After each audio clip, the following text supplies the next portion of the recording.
नमस्कार. आपण BMC वरती करंट अफेअर्सची सीरीज बघत आहोत. मी ही सीरीज छोट्या-छोट्या पार्टमध्ये घेत आहे. आज आपण काही राष्ट्रीय आणि आंतरराष्ट्रीय करंट अफेअर्स पाहणार आहोत. तर आपण सुरू करूया. करंट अफेअर्स सप्टेंबर 2024 चे घेतोय मी. या परीक्षेला साधारणतः एक 2-3 महिन्याच्या जवळचेच आसपासचेच करंट अफेअर्स येतात. तर फार जुने करंट अफेअर्स करण्यापेक्षा या 2-3 महिन्याचेच करंट अफेअर्स करणे योग्य राहील. तर आपला पहिलं करंट अफेअर्स आहे जॉर्डन जो मिडल ईस्टचा देश आहे. Jordan became first country to eliminate leprosy in the world. कुष्ठरोग दूर करणारा जॉर्डन जगातील पहिला देश ठरला. बघा, जागतिक आरोग्य संघटनेने अधिकृतपणे जॉर्डनला कुष्ठरोग दूर करणारा जगातील पहिला देश म्हणून मान्यता दिली आहे. हा जॉर्डन बघा मिडल ईस्ट मधला देश आहे. इथे जॉर्डन आहे, इकडे इराक, इकडे सौदी अरेबिया आहे, इथे इस्राईल आहे. हा मिडल ईस्ट मधला एक देश आहे ज्याची राजधानी अम्मान आहे. इथे सुन्नी मुस्लिम ही लोकसंख्या जास्त आहे. जवळपास 95% सुन्नी मुस्लिम आहेत आणि 3% ख्रिश्चन आणि बाकी उरलेले हे 2% आहेत. आणि फार छोटा देश आहे हा. जवळपास 90,000 स्क्वेअर किलोमीटर म्हणजे महाराष्ट्राच्या जवळपास 9 त्रिक एक महाराष्ट्राच्या 1/4 वगैरे हा देश येईल. क्षेत्रफळाने फार छोटा आहे. एक उष्ण वाळवंटी प्रकारचं वातावरण आहे जॉर्डनचं. आणि इथे याचं वैशिष्ट्य असं की तुम्ही ऐकलं असेल एक मृत समुद्र म्हणून ऐकलं असेल ज्याला डेड सी म्हणतात. हे ह्या देशाच्या पश्चिमेकडील बाउंड्रीवरती आहे. त्या मृत समुद्राची क्षारता खूप असते आणि त्याच्यामध्ये अक्षरशः तुम्ही म्हणजे काही हातपाय न म्हणजे स्विमिंग न करता तसेच स्थिर पोहता. कारण त्याची क्षारता खूप असते त्या समुद्राची. ठीक आहे. आता नेक्स्ट करंट अफेअर्स आपण बघतोय क्वॅड या ग्रुपवरती क्वॅड्रिलॅटरल सिक्युरिटी डायलॉग. क्वॅड सिक्युरिटी क्वॅड्रिलॅटरलचा अर्थ असाही होतो की एक प्रकारे चौरस चतुर्भुज. हे बघा ह्या चार आकार तयार होतोय. भारत, इंडिया, ऑस्ट्रेलिया, USA आणि जपान असा एक चौकोनी आकार तयार होतोय. हा चतुर्भुज आता याचं मराठीमध्ये एक प्रकारे चतुर्भुज सुरक्षा संवाद म्हणतो आपण त्याला क्वॅड. हा भारत, ऑस्ट्रेलिया, USA, जपान यांचा एक अनौपचारिक गट आहे. ही म्हणजे ही युती होण्यामागचं मुख्य उद्देश असं होतं की जो इंडो पॅसिफिक रिजन आहे, हा प्रदेशामध्ये जे चायनाचं वर्चस्व आहे, ते कुठेतरी वाढत चाललेलं, तर त्याला कुठेतरी थांबवणं आणि इथे एक प्रकारे मुक्तपणे व्यापार झाला पाहिजे, कुणाच्याही प्रभावाविना. हा 2007 मध्ये स्थापन करण्यात आलेला गट आहे आणि 2017 मध्ये जागतिक समस्यांचे निराकरण करण्यासाठी विशेषतः चीनच्या वाढत्या प्रभावाला कुठेतरी एक थांबवण्यासाठी अ, ह्या क्वाड हे काम करतंय. आणि ह्या क्वाडचं बघा, हा पॅसिफिक ओशन, हा इंडियन ओशन, हा जो रिजन बनतो याला इंडो पॅसिफिक ओशियन म्हणतात. हा इकडे पॅसिफिक महासागर आणि हा आपला हिंदी महासागर. ह्या दोन्ही महासागरांचं वैशिष्ट्य असं की जगातला बहुतांश व्यापार या दोन महासागरातून चालतो. आणि हा जो साऊथ चायना सी आहे त्यामुळे चायना इथं या भागामध्ये चांगलं आपलं प्रभुत्व ठेवत होतं.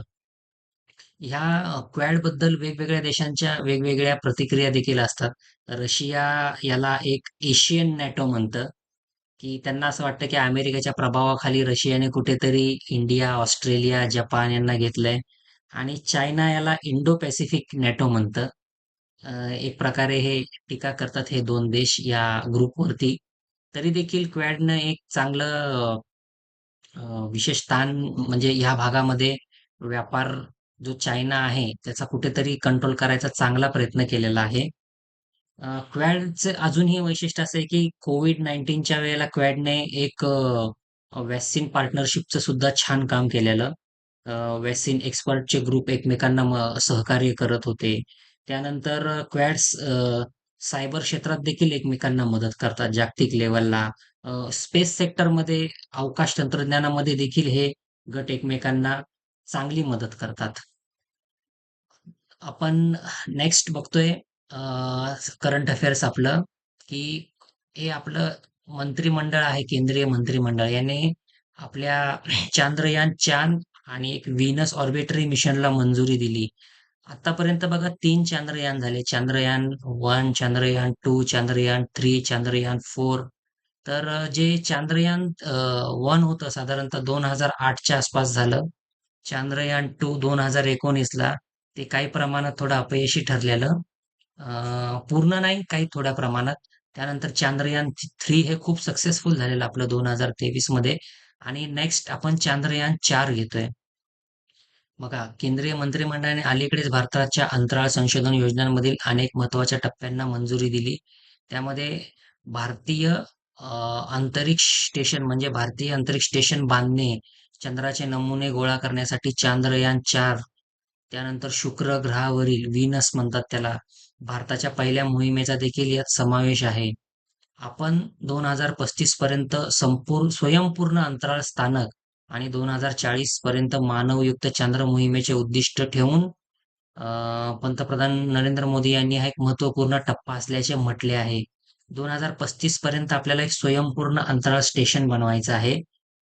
भारताचं साधारणतः आत्तापर्यंत बघायला गेलं तर आपण मार्स मिशन केलेलं आहे, चांद्रयान मिशन केलेलं आहे आणि 2000 जे अंतराळ स्टेशन आहेत ते आतापर्यंत फक्त जगातल्या 3च देशांकडे आहेत. एक रशियाकडे आहे, अमेरिकेकडे आहे स्वतःचं आणि एक चायनाकडे आहे स्वतःचं अंतराळ स्थानक. तर भारतही कुठेतरी यात एक आपलं चांगलं स्थान करू पाहत आहे. त्यानंतर 2040 पर्यंत आपल्याला मानवयुक्त चांद्र मोहीम देखील करायची आहे. हे बघा, हे भारतीय अंतरिक्ष स्टेशन BAS हा प्रकल्प भारतातील पहिले अंतराळ स्थानक तयारी करण्यावर लक्ष केंद्रित करतो. देशाच्या गगनयान कार्यक्रमाला, जो गगनयान म्हणजे भारताचे पहिले मानवी अंतराळ उड्डाण मोहीम आहे, याला मजबूत करेल. आपल्याला 2028 पर्यंत BAS-1 नावाच्या स्पेस स्टेशनच्या पहिला भाग प्रक्षेपित करायची भारताची योजना आहे आणि 2035 पर्यंत आपल्याला याचं पूर्ण स्टेशन करायचं आहे. भारताने अंतरिक्ष मध्ये स्पेस टेक्नॉलॉजीमध्ये खूप चांगलं काम केलेलं आहे. आपले इस्रो यामध्ये खूप सुंदर काम करत आहे.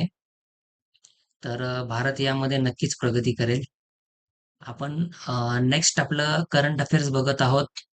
श्वेतक्रांती, ज्याला आपण व्हाईट रिव्होल्यूशन 2.0 म्हणतो. केंद्रीय मंत्री जे आहे त्यातले आपले अमित शहा यांनी भारताच्या दुग्ध व्यवसाय क्षेत्राला आणखी मजबूत करण्यासाठी हा श्वेतक्रांती 2 सादर केला. हा उपक्रम जो आहे, जो 1970 मध्ये ऑपरेशन फ्लड जे सुरू झालेलं, त्याच्या यशावर आधारित आहे.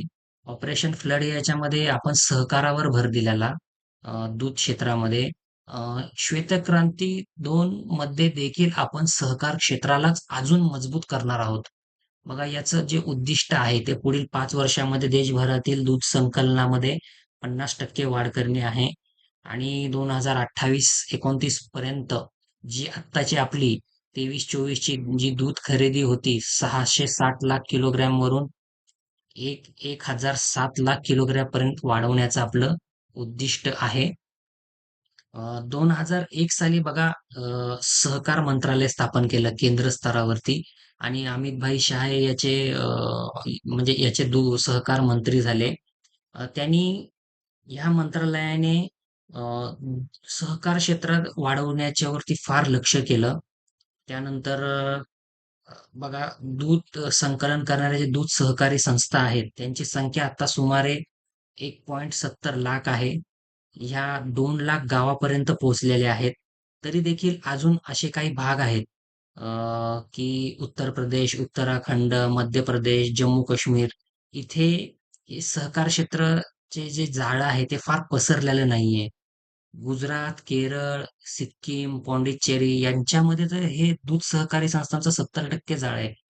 पण जर तुम्ही ईशान्य भागात गेला किंवा ओडिशा, आसाम, वेस्ट बेंगाल, हिमाचल प्रदेश यांच्यामध्ये हे दूध सहकारी संघाचं जाळं 10% देखील कमी आहे. आणि विशेषतः आपलं जे भारताचं वैशिष्ट्य असं आहे, की ज्यावेळेला स्वतंत्र झाला त्याच्यानंतर बरेच दशकं, 1, 2, 3 दशकं जोपर्यंत आपलं श्वेतक्रांती एक नव्हती आली तोपर्यंत दूध उत्पादन फार कमी होतं. श्वेतक्रांती वन झाल्यानंतर देखील कमी होतं. पण नंतर नंतर ते फार चांगलं वाढत गेलं. आज घडीला विचार करता बघा, प्रतिदिन 459 ग्रॅम आहे दरडोई उपलब्धता दुधाची. आणि जी जागतिक सरासरी आहे ती 323 ग्रॅम आहे. तर बघा, जागतिक जी आहे लेवल, त्याच्यापेक्षा भारताची प्रतिदिन आहे उपलब्धता ती 459 ग्रॅम आहे आणि ही फार चांगलं आहे. महाराष्ट्रामध्ये ती कमी आहे, एक साधारणतः 329 ग्रॅम्सच आहे. तर पंजाब सारख्या राज्यामध्ये ती 1283 ग्रॅम्स इतकी आहे. आणि भारतामध्ये काही 5 महत्वाची अशी राज्य आहेत. त्यामध्ये आपण उत्तर प्रदेश, राजस्थान, मध्य प्रदेश, आंध्र प्रदेश, ही जी काही अशी राज्य आहेत ना, गुजरात, ही 5 राज्य जवळपास 53% दुधाचं उत्पादन करतात. आणि दूध उत्पादनामध्ये इतकं लक्ष देण्यामागे शासनानं हे कारण आहे, की जवळपास 8.5 कोटी लोकांना प्रत्यक्ष किंवा अप्रत्यक्ष रोजगार मिळतो, ज्यात विशेषतः महिला आहेत. आणि एकूण दूध उत्पादनातील 2/3 उत्पादन हे असंघटित क्षेत्रात होते. म्हणून शासनाला कुठेतरी वाटतंय, की याच्यामध्ये अजून थोडी संघटितपणा, ऑर्गनाइज करावं हे क्षेत्र. तर आपण नेक्स्ट करंट अफेअर्स पाहत आहोत. ह्या आतिशी आहेत, या दिल्लीच्या नव्या मुख्यमंत्री झाल्या आहेत.